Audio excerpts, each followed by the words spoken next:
Emma Vampoule, pour vous servir.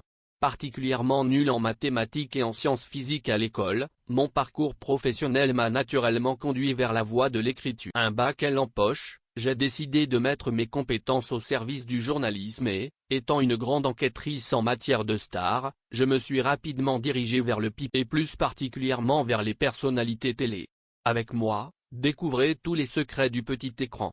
Ce vendredi 27 mai 2022 a été marqué par la montée des marches du dernier film en compétition au Festival de Cannes, Un petit frère. Le public et les photographes ont eu l'occasion d'apercevoir Priscilla Betty mais aussi le mannequin. La fiancée de Joachim Noah était époustouflante dans une longue robe. La 75e édition du Festival de Cannes 2022 s'est poursuivie ce vendredi 27 mai 2022 avec la dernière montée des marches d'un film en compétition. À la veille de la cérémonie de clôture, l'œuvre Un petit frère de Léonore Serrail était à l'honneur au Palais des Festivals. Sans surprise, la Française a fait crépiter les flashs des photographes avec le casting, dont fait partie Ahmed Silla, qui propose là un jeu d'acteurs inédit. Mais d'autres personnalités ont fait sensation sur le tapis rouge, à l'instar d'Andy McDowell assumant ses cheveux gris et Hélène Mirren étincelante et avec de traits. Les deux ambassadrices L'Oréal se sont lâchées en dansant devant les photographes. Parmi les autres personnalités présentes, la chanteuse Priscilla Betty qui s'est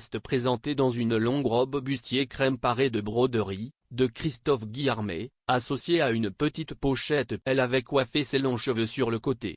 Sur ses réseaux sociaux, la jeune artiste de 32 ans avait gardé le suspense de cette nouvelle montée des marches. Priscilla est une habituée du tapis rouge cannois puisqu'elle l'avait foulé l'année passée, mais aussi en 2017 et en 2000. La montée des marches d'Un petit frère a également été marquée par la présence de la sublime Larry. Le mannequin brésilien de 31 ans, fiancé depuis 2019 à l'ancien basketteur et fils de Yannick Noah, Joachim Noah, était habillé d'une longue robe. Les fentes étaient d'ailleurs si hautes que le mannequin a failli trop en montrer en montant les marches du Palais des Festivals. La réalisatrice d'Un petit frère déjà primée en 2017.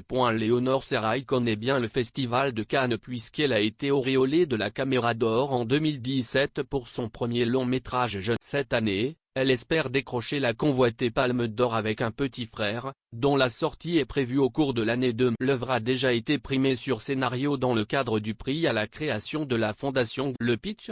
Quand Rose arrive en France, elle emménage en banlieue parisienne avec ses deux fils, construction et déconstruction d'une famille, de la fin des années 80 jusqu'à nos jours. Tous les longs métrages en compétition seront départagés par le jury, présidé par Vincent Lindon, avant que le verdict ne soit rendu dans la soirée de samedi 28. La cérémonie sera diffusée dès 20h30 en direct sur France 2.